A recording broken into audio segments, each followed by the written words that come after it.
आज हम पढ़ रहे हैं solution of the differential equations. पहले हम पढ़ रहे थे formation of the differential equation, जिसमें हमें जो डिफरेंशियल इक्वेशन जो है वो मालूम करनी थी और उसका जो सॉल्यूशन है, जनरल सॉल्यूशन, वो हमें गिवन था, जिसमें हम ए और बी ले रहे थे, क्या ले रहे थे, आर्बिट्ररी कांस्टेंट ले रहे थे। तो पहले हमें सॉल्यूशन गिवन था, हमें क्या चाहिए, वो इक्वेशन चाहिए, डिफरेंशियल इक्वेशन कौन सी थी। आज जो है हमारे पास क्या है, उसका उल्टा केस है कि डिफरेंशियल इक्वेशन हमें गिवन होगी, उसका जो जनरल सॉल्यूशन है वो हमें मालूम करना है। ठीक है, तो पहले हम पढ़ेंगे जब हमारे पास जो डिफरेंशियल इक्वेशन गिवन हो फर्स्ट ऑर्डर की और फर्स्ट डिग्री की, फर्स्ट ऑर्डर और फर्स्ट डिग्री की इक्वेशन में उसको हम किस तरीके से सॉल्व कर सकते हैं। तो एक जो हमारे पास मेथड है कौन सा है, बाय सेपरेबल वेरिएबल मेथड। कौन सा मेथड है, बाय सेपरेबल वेरिएबल मेथड। कि इस मेथड में हम क्या करते हैं कि एक जो फंक्शन होगा हमारे पास x का और दूसरा जो फंक्शन होगा वो y का। तो x वाले जो वेरिएबल है उसको एक साइड रखना है, y वाले जो वेरिएबल है उसको सेकंड साइड लेना है। ठीक है, तो ये चीज याद रखनी है। Bye separating the variable method में क्या है, जो हमारे पास x वाले वेरिएबल्स है उसको एक साइड रखना है और जो हमारे पास y वाले वेरिएबल है उसको दूसरी साइड रखना है। या इंडिपेंडेंट वेरिएबल जो है वो एक साइड लेना है, डिपेंडेंट जो वेरिएबल है उसको हमें सेकंड साइड रखना है। पहला स्टेप ये। सेकंड स्टेप में हमें क्या करना है, दोनों साइड हमें इंटीग्रेट करना है। ठीक है, तो दो हमारे पास ये मेन पॉइंट्स है। एक नंबर वन पॉइंट कौन से, कि दोनों को हम क्या करना है, सेपरेट करना है वेरिएबल्स को। x वाले वेरिएबल एक साइड और y वाले वेरिएबल दूसरी साइड। या डिपेंडेंट वेरिएबल जो है वो और उसका जो फंक्शन वो एक साइड रखना है और सेकंड जो है हमारे पास इंडिपेंडेंट वेरिएबल उसको सेकंड साइड रखना है। फिर क्या करना है, सेकंड स्टेप में हमें दोनों का इंटीग्रल लेना है। ठीक है, तो आइए क्वेश्चन करते हैं। Number one, dy over dx is equal to x over y। कौन सा ये है, dy over dx is equal to x over y। Simple हमें क्या पता है रूल कि x वाले वेरिएबल एक साइड रखना है और y वाले वेरिएबल जो है सेकंड साइड रखेंगे। तो इस मेथड का नाम क्या है, बाय सेपरेबल वेरिएबल मेथड। तो हमें क्या लिखना है, by separable variable method. Separable variable method में क्या होगा, y वाले जो y वेरिएबल सारे एक साइड और x वाले वेरिएबल दूसरे साइड। तो y साइड y2 साइड हो जाएगा multiply y dy is equal to x dx। Simple. तो पहला क्या बताया कि हमें क्या करना है कि वेरिएबल्स को सेपरेट करना है। तो वेरिएबल सेपरेट हो गए। सेकंड स्टेप में क्या करना है, take integral on both sides. Take integral on both sides. तो integral y dy is equal to integral x dx। तो क्या लिख सकते हैं, ये बनेगा y square upon 2 is equal to x square upon 2 plus का c। This is our required general solution of different given differential equation. तो ये जो है हमारे पास गिवन डिफरेंशियल इक्वेशन का क्या है, जनरल सॉल्यूशन है। क्या लिखते हैं, general solution. Number two, dy over dx is equal to y sin x। क्या करना है, इसको सॉल्व करना है कि dy over dx is equal to y sin x है। पहले क्या बताया कि ये फर्स्ट डिग्री और फर्स्ट ऑर्डर की है, तो हमें क्या करना है, बाय सेपरेबल वेरिएबल मेथड से सॉल्व करना है। तो by separating the variables, by separable variable method. Separable variable method में क्या करते हैं कि x वाले टर्म एक साइड और y वाले जो टर्म्स है वो दूसरे साइड। तो x वेरिएबल वाले एक साइड ले लेंगे और y वेरिएबल वाले दूसरे साइड ले लेंगे। तो dy over y side multiply उस साइड आ जाएगा डिवाइड में sin x, इस साइड dx डिवाइड में उस साइड हो जाएगा मल्टीप्लाई। पहला ये क्लियर हुआ। या इस लिख सकते हैं y पावर -1 dy। सिंपली ये लिखिए कि dy over y is equal to sin x dx। Second step में क्या बताया, take integral on both sides. Take integral on both sides. तो integration dy over y is equal to integral sin x dx। 1 over y का integration with respect to y, तो क्या बनेगा ln y या ln y is equal to sin x का integration minus cos x plus का c, तो ln y minus is equal to minus cos x plus का c. This is required solution. ये जो हमारे पास रिक्वायर्ड सॉल्यूशन है गिवन इक्वेशन का. नंबर 3 प्रॉब्लम कि dy over dx is equal to x square cos square y by separable variable method. by separable variable method. separable variable method क्या करना है कि x वाले जो वेरिएबल्स एक साइड और y वाले जो वेरिएबल्स वाले टर्म्स हैं उसको दूसरे साइड. तो ये बनेगा dy over cos square y is equal to x square dx. पहला स्टेप ये. सेकंड क्या करना है, take integral on both sides, तो ये आ गया इंटीग्रेशन. आपको नेक्स्ट स्टेप में लिखना है. फिर 1 cos स्क्वायर किसके इक्वल है, ये बनेगा sec square y dy integration is equal to x square dx integration. sec square का इंटीग्रेशन क्या होगा, tan, ये sec स्क्वायर y है तो tan y is equal to x square का x³ over 3 प्लस का c. This is required general solution.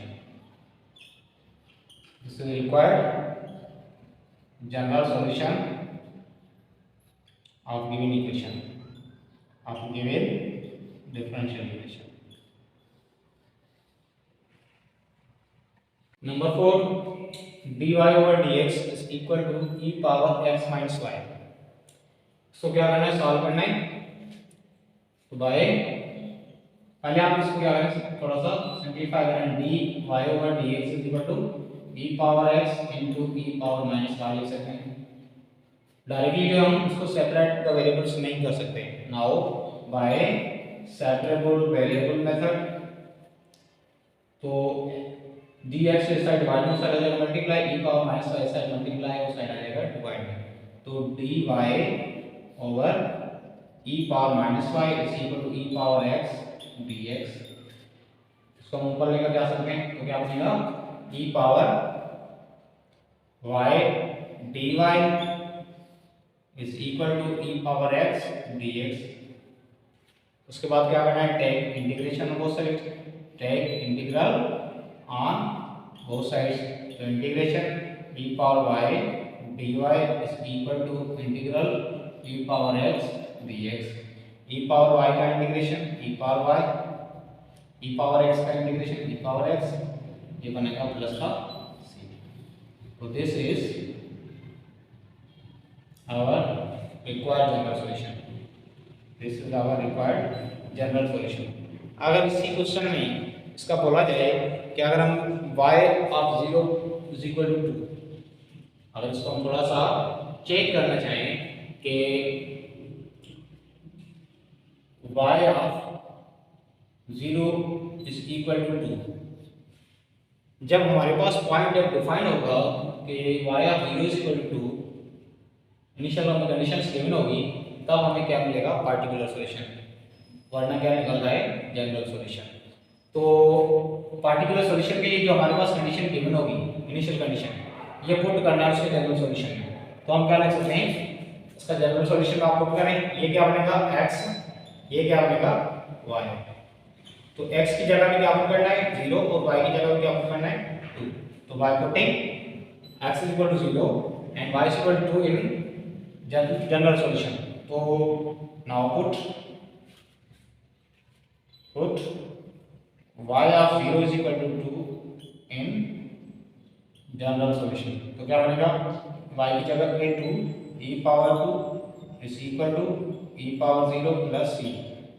तो क्या बनेगा, e power 2 is equal to 1 plus c, e square minus 1 is equal to c. तो c की value क्या मिली, e square minus 1. Again यहाँ पे पुट करें तो e power y is equal to e power x plus e square minus 1. ये उसका क्या होगा, particular solution.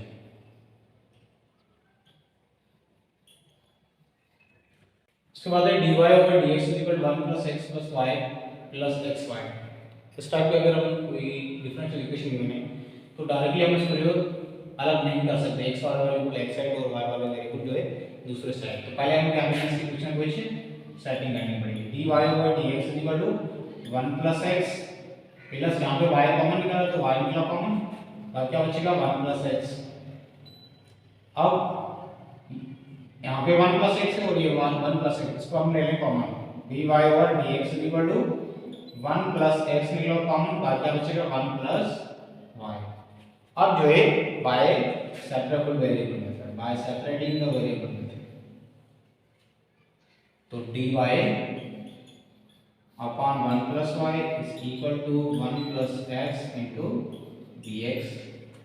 Take integration on both sides. क्या करना है नेक्स्ट सिस्टम में, इंटीग्रेशन लेंगे दोनों साइड के, is equal to integration 1 plus x dx। 1 upon 1 plus y, इसका डेरिवेटिव क्या है 1 plus y का विद रिस्पेक्ट टू y की 1 होता है, जो कि ऊपर क्या है प्रेजेंट है। तो ये हमने पढ़ा है फार्मूला कि जब फंक्शन ऊपर हो, फंक्शन का डेरिवेटिव ऊपर हो और फंक्शन नीचे हो, तो ये किसके इक्वल होता है ln f of x plus c। ये हमने फार्मूला पहले पढ़ा, तो इस पे हमें वो अप्लाई करना है। तो लिख सकते हैं ln 1 plus y is equal to, यहाँ पे क्या बनेगा x प्लस 1 का इंटीग्रेशन x होगा और x का इंटीग्रेशन क्या है x स्क्वायर अपॉन 2 प्लस का c। This is our required general solution. This is our required general solution. अगर आप इसको मजीद सॉल्व करना चाहें तो लिख सकते हैं, क्या लिख सकते हैं कि 1 plus y is equal to, ये चला जाएगा ऊपर, e power x plus x square upon 2 plus का c। अब क्या करें 1 plus y 1 plus y is equal to e power x plus x square upon 2 into e power c। e power c क्या है कांस्टेंट है, तो 1 plus y is equal to, इसको हम एक नाम देते हैं c का, e power x plus x square upon 2, 1 इस साइड उस साइड हम लेकर हैं, तो c e power x plus x square upon 2 minus का 1।